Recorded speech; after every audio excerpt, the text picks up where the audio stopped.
Kings once ruled by memory alone, their word the only law across Europe. But then, a quiet revolution began in the shadows of monasteries and royal courts, one powered by ink and parchment. This is the story of medieval bureaucracy, the hidden system that built the modern world. By the end of this journey, you will understand how scribes and seals created empires out of chaos. We will uncover how a simple written survey allowed a king to control an entire nation, and why a monastic clerk's pen could be mightier than a knight's sword. What forgotten power do you think lies in the documents that shape our lives today? Roads that once carried imperial messengers fell silent, their stones reclaimed by the earth. The complex Roman bureaucracy, a vast machine of tax collectors and census takers, simply dissolved. In its place, a new reality took hold across Europe, one defined by local strongmen and the fading power of kings. A monarch's authority now stretched only as far as his voice could carry or his horse could travel. Governance was a matter of memory and personal presence, sealed with a handshake and a spoken oath. This was a world without archives, without land registries, without any permanent system of law beyond what was remembered and recited.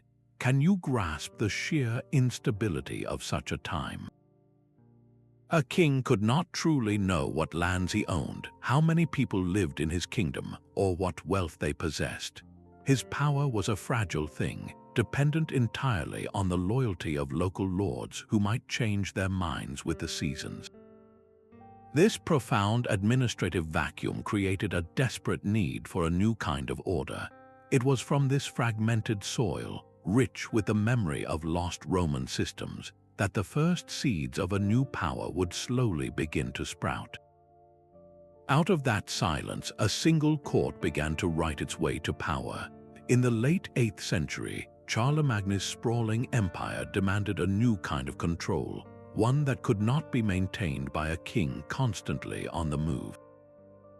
His answer was a quiet revolution in administration, a deliberate revival of learning and law we now call the Carolingian Renaissance. At its heart was a simple, brilliant innovation, the Carolingian minuscule script. This was not just a new font, it was a tool of empire. Before its creation, handwriting across Europe was a chaotic mess of regional styles, often nearly unreadable to anyone from another area. Charlemagne's scholars, led by the brilliant Alcuin of York, created a clear, uniform script with distinct lowercase letters and spaces between words. For the first time in centuries, a decree written in Auction could be easily read and understood in Rome or Barcelona. This legibility was power. It allowed for the widespread use of capitularies, which were detailed royal decrees that addressed everything from military service and church law to the proper price of bread. These were not just proclaimed aloud, they were written down, copied by armies of scribes, and sent across the realm. Think of it, a law that was no longer just a memory, but a physical object that could be consulted, quoted, and enforced uniformly. The Carolingians were planting the first true seeds of a state that ran on documents, proving that a well-sharpened pen could extend a king's reach far beyond the point of his sword. That pen's power found its ultimate expression 2 centuries later in the hands of a new king ruling a conquered land. In 1086, William the Conqueror, a man who had taken England by force, decided he would now know it by the book.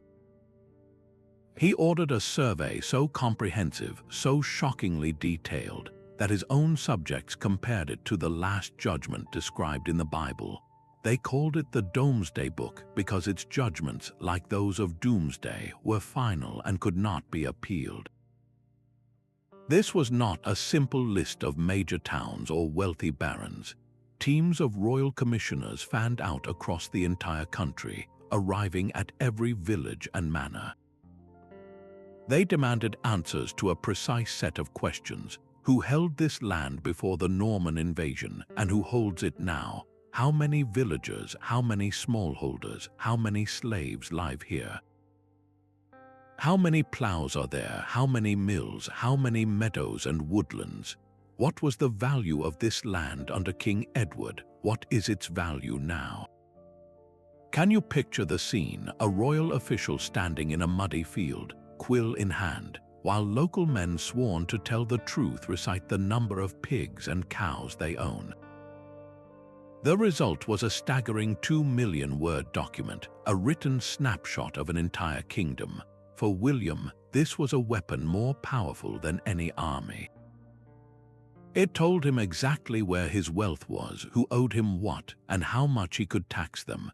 It stripped local lords of their ability to hide assets or downplay their obligations. The king no longer had to rely on their word, he had his own data. The Domesday Book was proof that knowledge, systematically gathered and permanently recorded, was the true foundation of power. It was the ultimate declaration that the land itself, and every living soul upon it, now answered to a single, written record. While kings surveyed their lands, another kind of record was being kept in the quiet of monastic walls. Within the scriptorium, the only sounds were the scratching of quills and the slow turning of parchment leaves. Here, monks dedicated their lives to copying sacred texts, but their work extended far beyond the Bible. They were also the unsung archivists of a forgotten administrative science. As they reproduced the works of Roman historians and legal scholars, they absorbed and preserved the very principles of Roman law and governance. More importantly, they began to apply these principles to their own world, to manage the vast landholdings and complex legal affairs of their own monasteries. These scribes developed standardized formats for charters, deeds, and legal agreements. A land grant written in a monastery in northern France would follow the same basic structure as one written in southern Germany. This was a quiet revolution in consistency. Think of the power this created. A local lord, a traveling merchant, or even a king's agent could look at a document and trust its form, even if they did not know the scribe who wrote it. The monastery became a trusted repository, a safe place to store wills, property records, and important contracts. This created a foundation of reliable, written evidence that secular rulers would later adopt for their own purposes. The monk's pen, guided by prayer and precision, was quietly building the framework for a world that ran on paper. But a personal oath sworn on a Bible could only stretch so far. As kingdoms grew larger and more complex, the old ways of loyalty began to fray. A vassal in a distant province might forget the exact number of knights he had promised his king, or dispute the amount of grain owed from his lands. Memory was fallible, and ambition often clouded it. The solution emerged not from the battlefield but from the writing desk. Lords and their vassals began to formalize their relationships with written contracts, documents we know as feudal charters. These were not simple promises, they were meticulously detailed legal instruments. A single charter could specify the exact parcel of land being granted, the precise number of armed knights the vassal was required to provide for 40 days of service each year, and the specific amount of money or agricultural goods to be paid as rent. Think of the clarity this provided. No longer could a vassal claim he only owed 10 knights when the parchment clearly stated 20. No longer could a lord arbitrarily demand more taxes than what was written down. This was a revolutionary shift from a system based on personal memory to one anchored in permanent text. For a king ruling from London over territories in France, these documents became his eyes and ears. He could manage vassals he might never meet, secure in the knowledge that their obligations were recorded, undeniable and enforceable. The written agreement became the ultimate tool for imposing order, transforming the fluid and often chaotic bonds of feudalism into a predictable, manageable framework for power. The scratch of a monk's quill was a private affair, but the work of a royal chancery was a public declaration of power. These writing offices, once simple rooms with a few clerks, grew into the sophisticated engines of the medieval state. They were staffed by clerics and notaries, men trained not just in writing but in the precise language of law and command. Their daily work was to produce a river of documents, writs that initiated legal proceedings, charters that granted lands and privileges, and diplomas that recorded solemn agreements.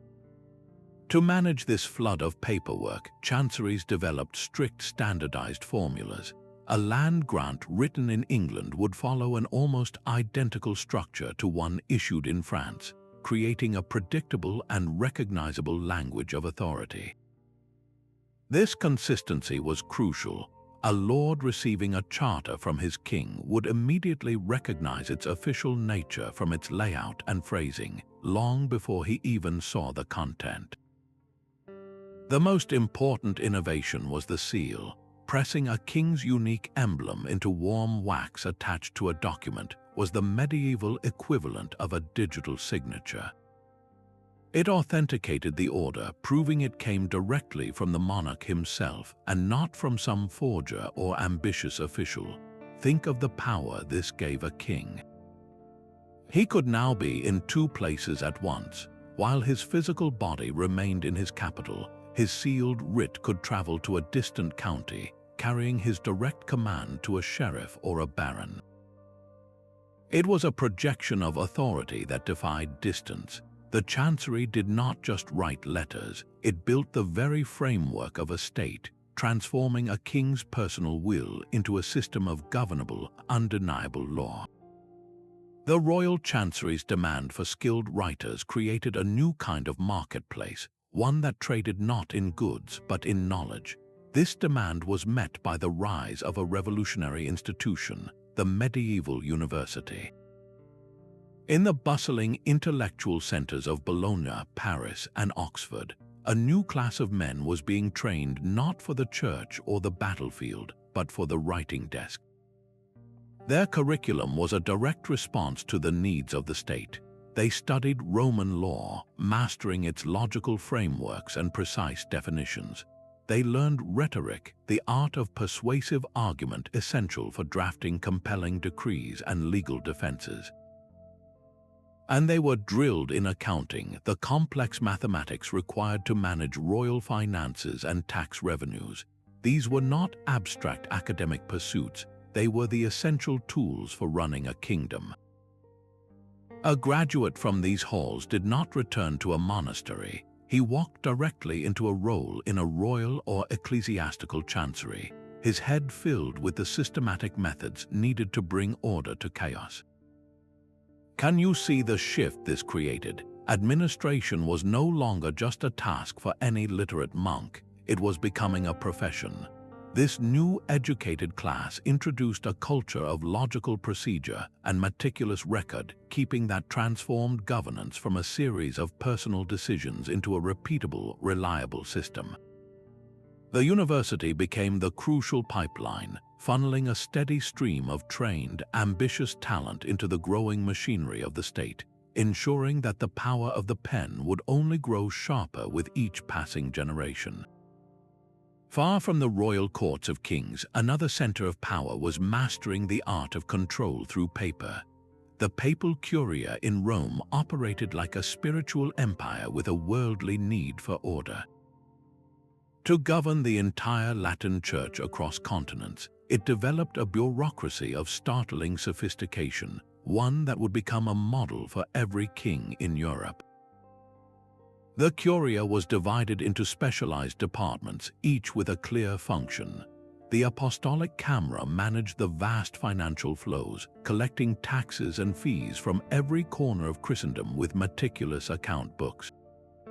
The chancery handled all correspondence, its scribes producing a flood of letters, decrees, and legal rulings in a consistent, authoritative script. The penitentiary dealt with matters of conscience and justice, granting absolutions and resolving disputes. This was not a chaotic, reactive operation. It was a well-oiled machine. Every significant document was copied into massive, bound registers before being sent out, creating a permanent and searchable archive of papal commands.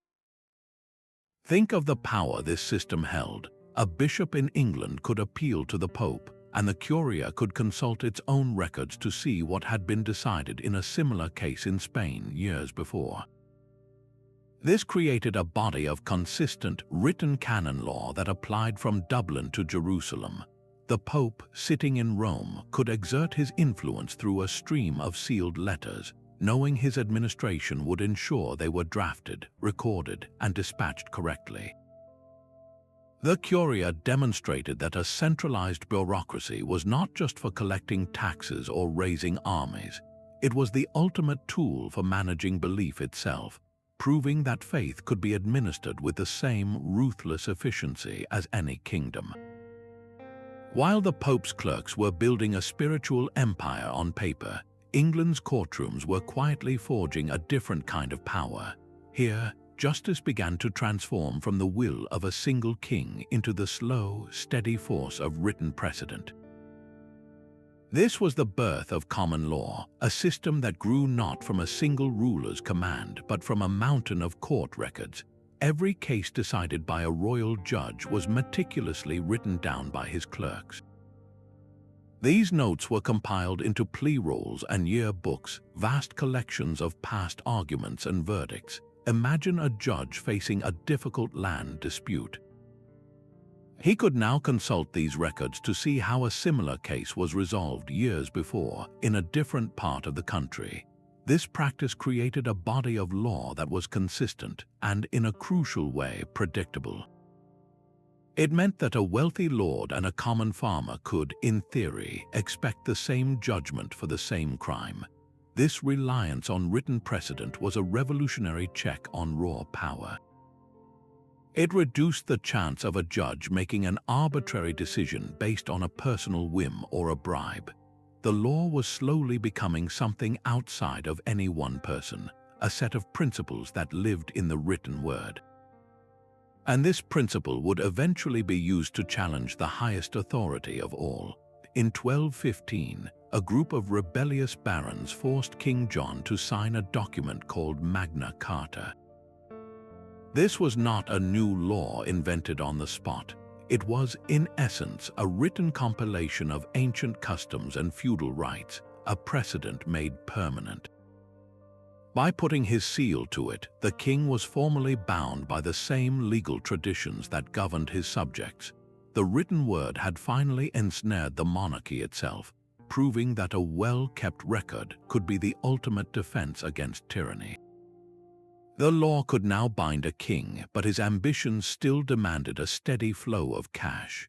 In the heart of royal government, a peculiar ritual unfolded.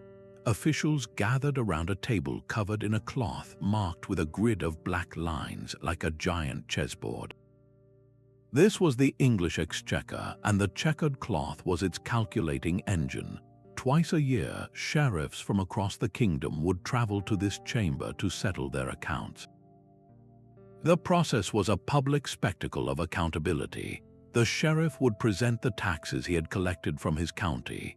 The Exchequer officials would then use counters, moving them across the squares of the cloth to represent pounds, shillings, and pence, calculating what the sheriff owed the crown. Every payment was recorded not with a signature but with a wooden tally stick. A clerk would take a length of hazelwood and notch it to represent the sum paid. The stick was then split down the middle, each half bearing an identical pattern of cuts. The sheriff kept one half as his receipt, and the Exchequer stored the other as its official record. It was a system designed for a world where few could read, but all could recognize a notched stick. And then there were the pipe rolls, the great annual financial records of the realm.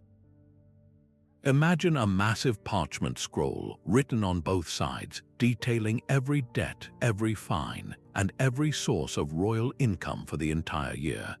These were not casual notes, they were meticulously organized and preserved, creating a continuous financial memory for the kingdom. A king could now look back through the rolls and see precisely how much revenue a particular county had generated for his father a decade ago. This was a revolution in financial control.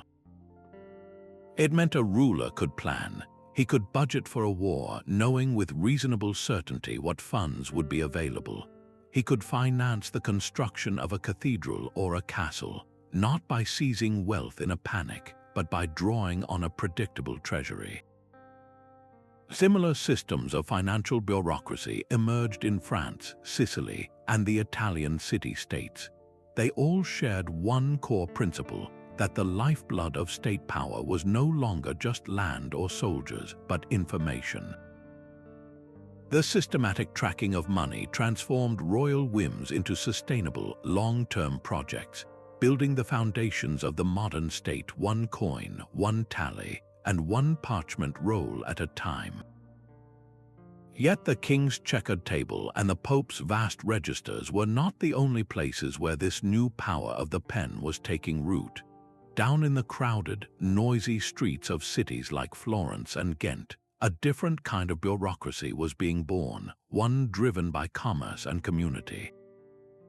Here, the pressing needs were not raising armies for a king, but managing the daily chaos of urban life. Think of the problems a medieval city faced. How do you ensure the narrow streets are not permanently clogged with waste? How do you organize the defense of the city walls when an enemy army approaches? How do you fairly tax the hundreds of different shops and merchants in the marketplace?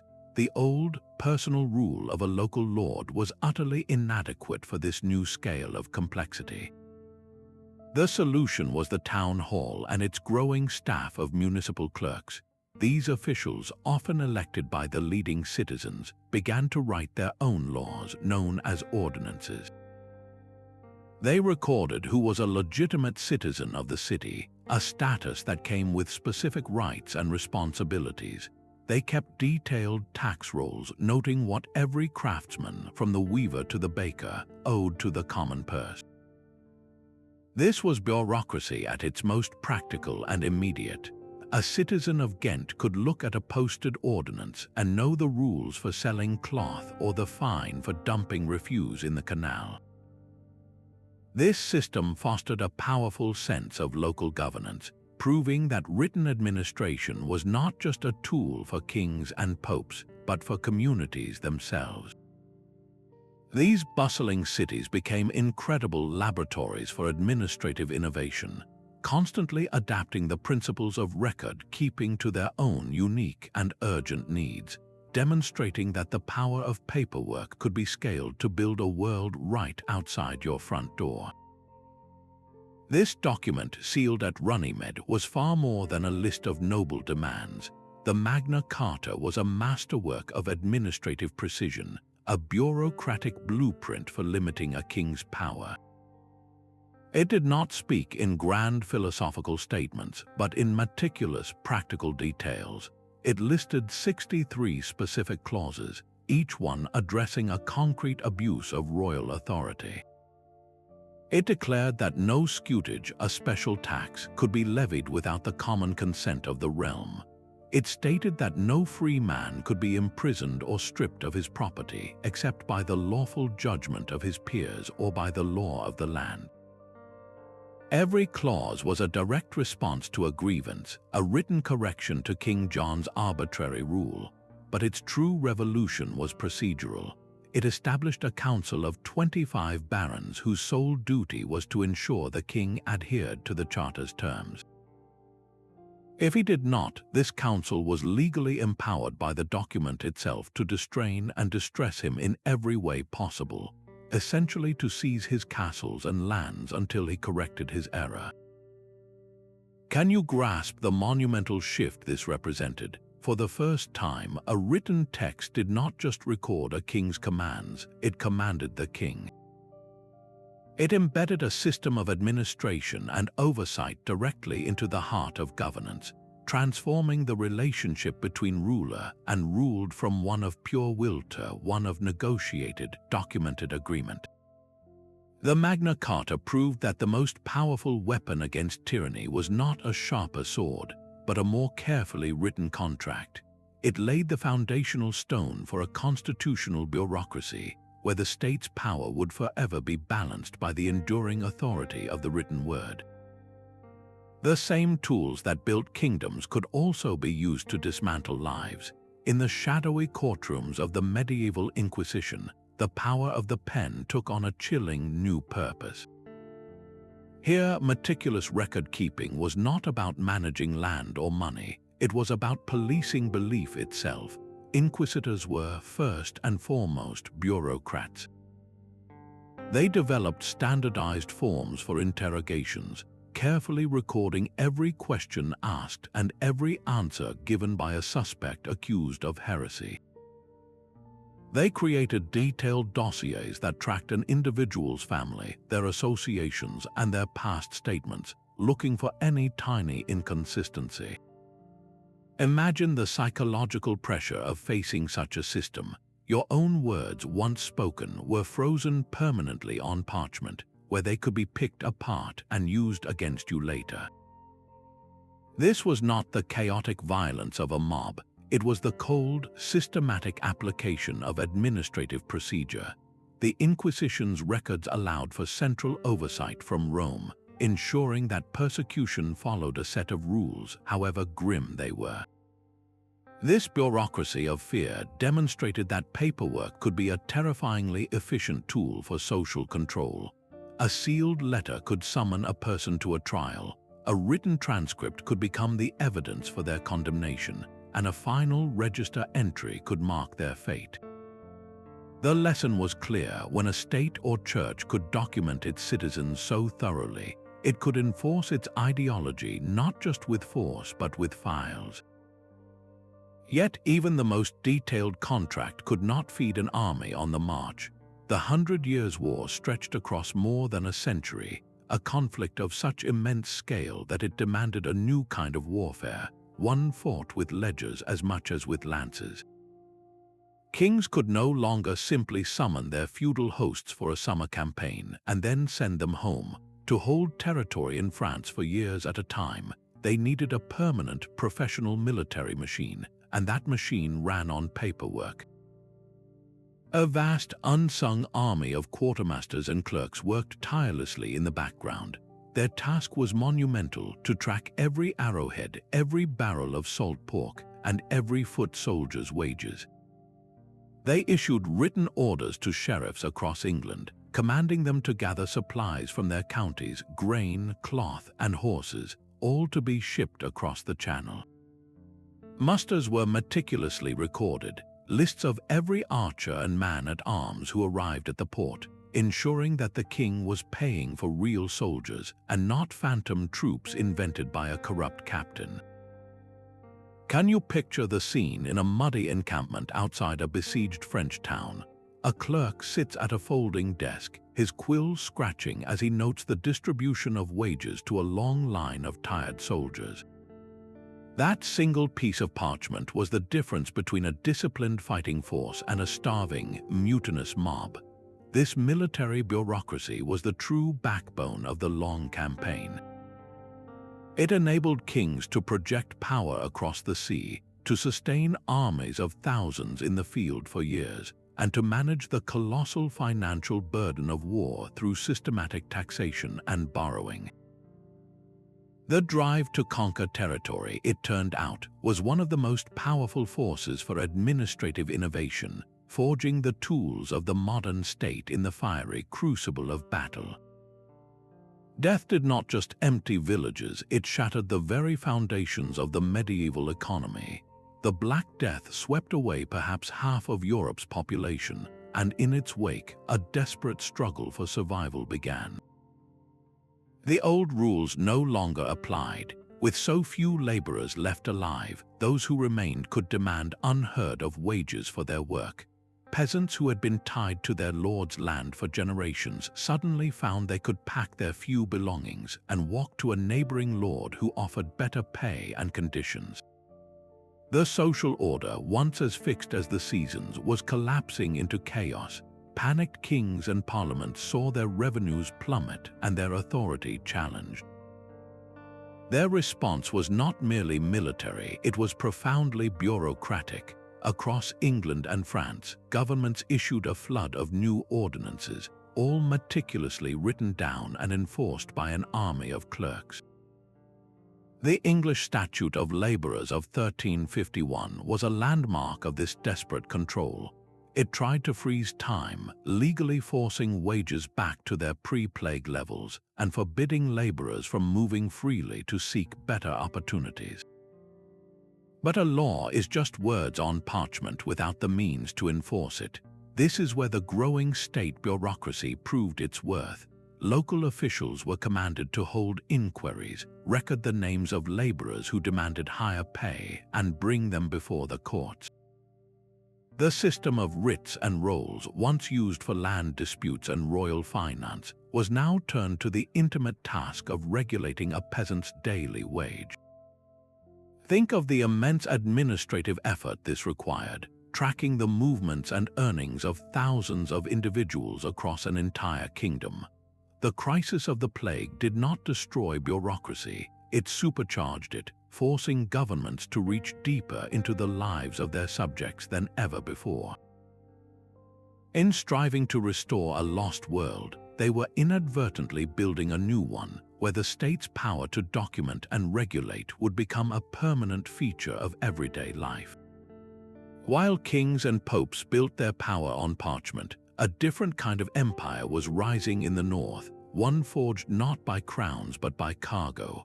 The Hanseatic League, a sprawling network of nearly 200 merchant towns and cities from London to Novgorod, faced a unique challenge.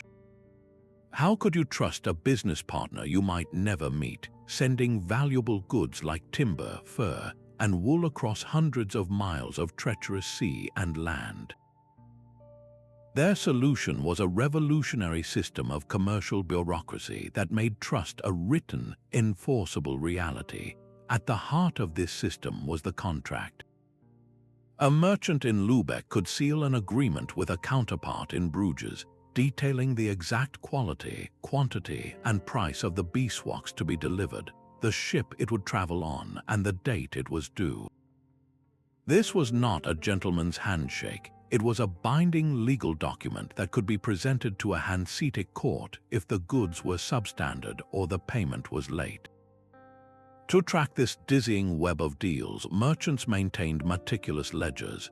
Every transaction, every debt, every profit was recorded in ink, creating a permanent financial memory for each business. Can you picture a Hanseatic counting house, the air thick with the smell of salt and ink, as a merchant carefully notes the sale of 100 barrels of salted herring? This was more than bookkeeping, it was the lifeblood of long-distance trade. The League's administrative power extended far beyond individual shops. Its diet, the central governing assembly, produced a flood of standardized regulations. They established uniform weights and measures for key commodities, so a pound of pepper in Danzig was the same as a pound of pepper in Bergen. They created common legal codes for resolving disputes between members, bypassing the often hostile and unpredictable local courts. Their diplomatic correspondence, carried by swift couriers between cities, allowed them to negotiate trade privileges as a unified bloc, presenting a formidable front to kings and princes. A ruler who mistreated a Hanseatic merchant in one city would quickly find his ships banned from dozens of others, a devastating economic blow enforced by written decree. In the world of the Hanseatic League, commerce and paperwork became inseparable partners. Their bureaucratic innovations did more than just reduce fraud. They built a framework of predictable, reliable rules that allowed trade to flourish across cultural and political boundaries. This was economic integration powered by the pen, proving that the true wealth of nations was not just in their goods, but in the systems that moved them. The Hanseatic merchant sealing a contract was not acting alone. He relied on a new figure who stood at the crossroads of commerce and law, the notary public. These were not simply scribes, but certified professionals licensed by papal or imperial authority to draft and authenticate the documents that made daily life function. A notary's seal transformed a private agreement into a public truth, a record that held up in any court. Their work provided the legal certainty that allowed commerce to flourish beyond the familiar faces of the local market. A merchant could now advance a large sum to a ship's captain he barely knew, confident that the notarized contract for a cargo of Sicilian grain was enforceable. A farmer could dictate his last will and testament, knowing the notary's standardized phrasing would prevent his greedy relatives from disputing the inheritance. Think of the immense trust placed in this single individual and his ledger. He was the essential intermediary for property sales, business partnerships, and marriage settlements, embedding the power of written bureaucracy directly into the fabric of society. His meticulously kept protocol, a bound register of every document he ever wrote, became an unassailable archive of human agreements. The rise of the notary meant that the state's power to authenticate and record was no longer a distant concept, but a local service you could hire on a Tuesday morning to secure your family's future. The most feared warriors of the crusading age were also its most brilliant bankers. Far from the battlefields of the Holy Land, the Knights Templar built a different kind of fortress, one made of ink and parchment. To sustain their holy war, they needed to manage a vast transnational empire of estates, farms, and trading posts that stretched from England to Jerusalem.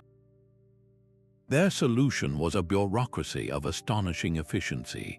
Each local preceptory or commandery was not just a monastic house but a regional office, staffed by brother knights who were as skilled with a ledger as they were with a lance. These commanderies sent a constant stream of reports back to the order's headquarters in Paris and later Cyprus. Every harvest from their English farms, every donation from a pious noble, every interest payment on a loan to a king was meticulously recorded. Think of the logistical challenge, coordinating the movement of vast sums of money and tons of supplies across a continent.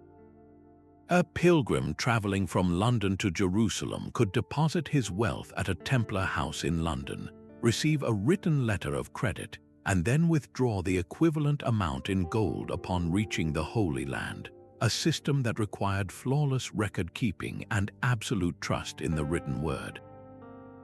The Templars did not just move money, they moved entire armies, using their network to ship horses, weapons, and food across the Mediterranean with the precision of a modern corporation. Their entire operation, from a single preceptory's accounts to the Grand Master's strategic commands, functioned because of a shared administrative language. This was the ultimate demonstration that a transnational organization could not survive on faith and force alone. It required a skeleton of paperwork, proving that centralized control over vast distances was impossible without the humble, powerful tools of the clerk.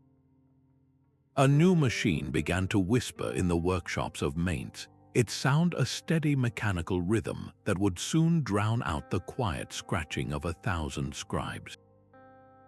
The printing press did not invent bureaucracy, but it gave it a voice that could echo across a continent. Before its arrival, every document was a unique artifact, painstakingly copied by hand, with all the variations and errors that human labor introduced. A tax form in one town might look completely different from its counterpart in the next valley, but with movable type, that chaos began to recede into a new order. Suddenly, a government could print thousands of identical tax forms, legal writs, and procedural manuals, all perfectly uniform. For the first time, an official in a remote province was using the exact same document as his colleague in the capital, ensuring that the law was applied with a new and relentless consistency. Think of the power in that simple act of duplication. It meant that administrative practices, once confined to the elite circles of royal chanceries, could now be packaged and distributed like any other commodity. A printed manual on Roman law or accounting practices could be sent to every major city, training a generation of officials in a standardized method of governance. The state's reach, once limited by the speed of a scribe's hand, was now amplified by the relentless efficiency of the press. This was not merely a change in speed, it was a fundamental shift in the nature of power. The printed word carried an inherent authority that a handwritten scroll often lacked, its crisp, black letters presenting an image of unshakable permanence and control. The press turned the tools of administration into a mass-produced weapon, allowing the state to embed its rules and its demands into the very fabric of society with an efficiency that was previously unimaginable. The slow, grinding advance of the Reconquista was not just a military campaign, it was a colossal administrative project. As Christian kings pushed the frontier of Al-Andalus ever southward, they faced a stark problem. They had seized vast, empty tracts of land, but how could they hold them? A castle alone was not enough. The true consolidation of power came through a flood of meticulously written charters, land grants known as furos or cartas publicas. These were not simple rewards for a knight's service, they were blueprints for a new society. A single charter would grant a swath of territory to a powerful noble or a military order, but it did so with precise conditions. It obligated the new lord to bring in settlers from the north, to build and populate specific villages, and to defend a designated section of the frontier. In return, the charter spelled out the rights of those settlers in exacting detail. It defined their tax obligations, their military service requirements, and the local laws that would govern their lives. Think of a family traveling from a crowded village in Leon to a new town in the recently conquered valley of the Douro River. Their entire future, their safety, and their legal standing were anchored in the words of that parchment. This system transformed the chaotic process of conquest into an organized, repeatable model for colonization. The written grant became the primary instrument for planting loyal communities in hostile territory, ensuring that every mile won by the sword was secured by the pen. This bureaucratic foresight turned the moving frontier of Iberia into a permanently Christian land, demonstrating that the most enduring conquests are those recorded in ink. A ruler's sealed command could travel across his kingdom, but the words on that parchment often began in the quiet confidence of a private chamber. The growing flood of documents created a new and intimate role at the very heart of power, the personal secretary. This was no mere scribe. A secretary was the monarch's shadow, the keeper of his schedule, the cipher for his most secret correspondence, and the first reader of every report and petition. He controlled the flow of information, deciding which matters reached the king's ears and which were quietly set aside. This placed an incredible, informal power in the hands of a trusted clerk. Think of a busy monarch overwhelmed by the demands of war, finance, and diplomacy. He would rely on his secretary to summarize complex issues, to draft initial responses, and even to suggest courses of action. In doing so, the secretary's own thoughts and biases could subtly shape royal policy.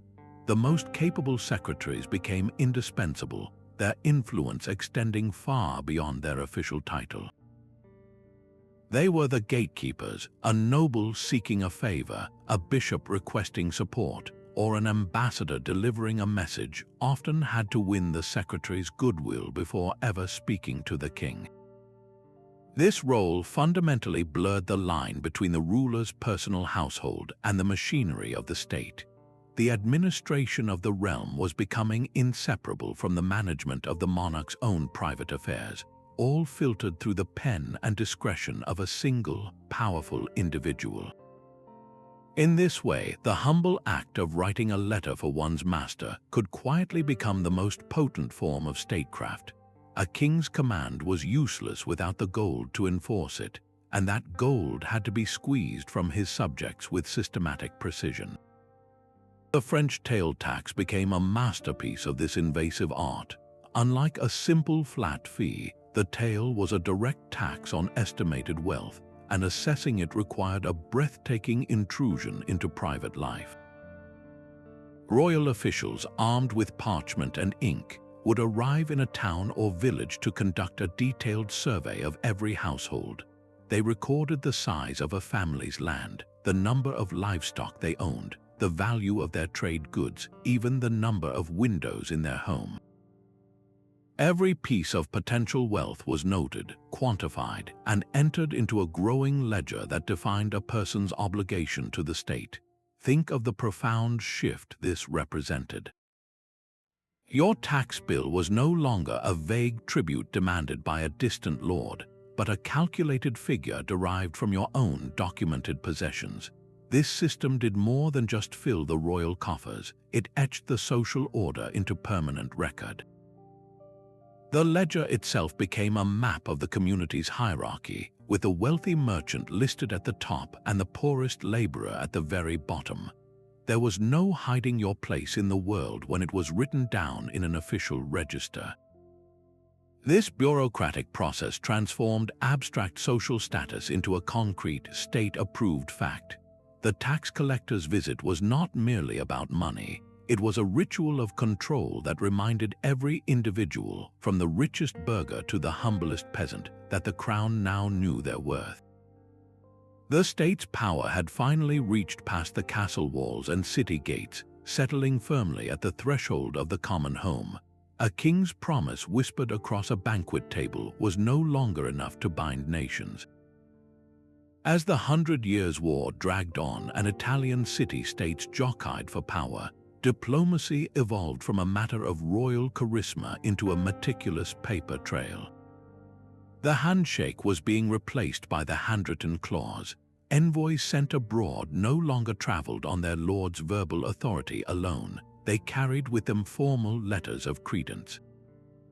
These documents, sealed with the Great Seal of their king or republic, served as their official identity, proving to a foreign court that they spoke with the full weight of their government. Without this bureaucratic formality, an ambassador was just a well-dressed stranger with an interesting story. And when these envoys returned home, their most crucial duty was not to give a thrilling oral account, but to submit a detailed written report on everything they had seen and heard. These dispatches were then filed away in the growing archives of royal chanceries, creating a permanent institutional memory. A king of France could now consult the reports from his father's reign to understand the diplomatic temperament of the English court, or to recall the exact terms of a decades-old agreement. This was a revolution in statecraft. It meant policy was no longer hostage to the fading memory of an aging monarch or the self-serving gossip of a courtier. The state was developing a memory of its own, written on parchment and stored in iron-bound chests. Treaties themselves became sprawling documents of exhaustive detail, drafted by teams of legal clerks to eliminate any possible ambiguity. The Treaty of Bretigny in 1360, which temporarily paused the 100 Years' War, did not just declare peace. It meticulously listed every town, castle, and piece of land to be ceded, described the ransom payment for the captured French king down to the last gold coin, and outlined the precise conditions for the release of hostages. This bureaucratic precision turned a fragile truce into an enforceable legal framework.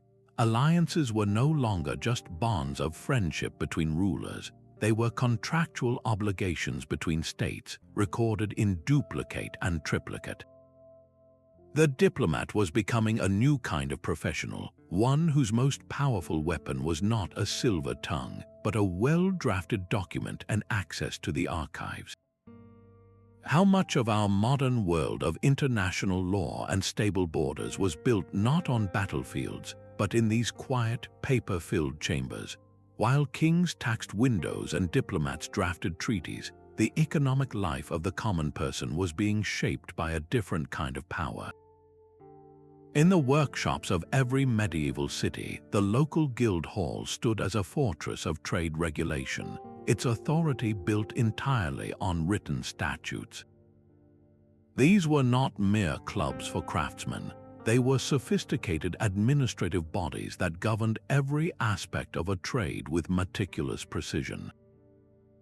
A young boy hoping to become a master goldsmith would begin his life bound by a written contract of apprenticeship, a document that specified the exact number of years he would serve his master, the skills he was to be taught, and even the moral conduct expected of him. This contract was filed with the guild, turning a personal arrangement into a matter of official record. Once he became a journeyman and then a master, the rules only multiplied. The guild statutes dictated the exact quality of raw materials he could use, the number of assistants he could employ, and the precise techniques required for his craft. A baker's guild, for instance, would have written ordinances defining the exact weight and composition of a loaf of bread, ensuring that no customer was cheated and no member could undercut another by selling a shoddy, cheaper product. Think of the power this written code held over daily life. It meant that when you bought a bolt of cloth from a weaver, you could trust its dimensions and quality because the guild seal guaranteed it met a written standard. The guild maintained detailed membership rolls, recorded fines for those who broke the rules, and managed a common treasury to support sick or elderly members. This was bureaucracy at its most intimate, governing the rhythm of the workshop and the price of goods in the market. By creating a system of written professional standards and enforceable rules, the guilds did more than just protect their members. They provided a powerful, local model for how a complex economy could be regulated. They proved that order and fairness in commerce were not possible without the humble, relentless power of the written word. The legacy of these meticulous clerks and their mountains of parchment did not vanish with the Middle Ages. It is the invisible architecture of our modern world. Every time you file a tax return, register a car, or receive a passport, you are interacting with a system whose blueprints were drawn up in medieval chanceries and exchequers. The fundamental principles they established, written records, standardized forms, and a professional administrative class, are the bedrock of every functioning state today. Our entire concept of the rule of law depends on this heritage. A law is not a fleeting opinion, it is a permanent text that can be cited, debated, and applied consistently, a direct inheritance from the common law courts and their reliance on precedent. The very idea that a government should operate through predictable procedures rather than the arbitrary whims of a ruler was forged in the friction between kings and their burgeoning bureaucracies. Think of the last official form you filled out. Its checkboxes and signature lines are the direct descendants of a feudal charter or a guild membership roll, designed to create a uniform, verifiable record. The state's power to know its citizens, to count them, tax them, and call upon them, all stems from this medieval revolution. The quiet work of the clerk, once confined to candlelit scriptoria, has expanded into the vast digital databases that now define our identities. The path to power, it turns out, has always run through paperwork. That quiet revolution, sparked by a king's survey and a monk's pen, ultimately redrew the map of power itself. Europe was no longer just a patchwork of personal loyalties, a fragile web of oaths between men. It had become a landscape of administered states, where authority lived as much in the filed writ and the tax roll as it did in the crown upon a king's head. This journey from parchment to power reveals a profound truth. The foundations of our modern world were not laid by swords alone, but through the patient, relentless work of documentation, standardization, and professionalization. The Domesday Book asked the questions, the royal chanceries built the systems, and the university-trained clerks provided the expertise to run them. This was the hidden architecture that turned chaotic territories into governable nations. The next time you enter your information into a digital form or receive an official letter, you are participating in a system with roots deep in the medieval world. Our digital records are the new parchment, our databases the new pipe rolls, carrying forward a legacy of order built one careful entry at a time. This history of bureaucracy is, in the end, the story of how we learned to build a world that could be managed, measured, and remembered. What parallels do you see between these medieval systems and the administrative forces that shape your life today? Share your thoughts below and subscribe for more deep dives into the hidden forces that built our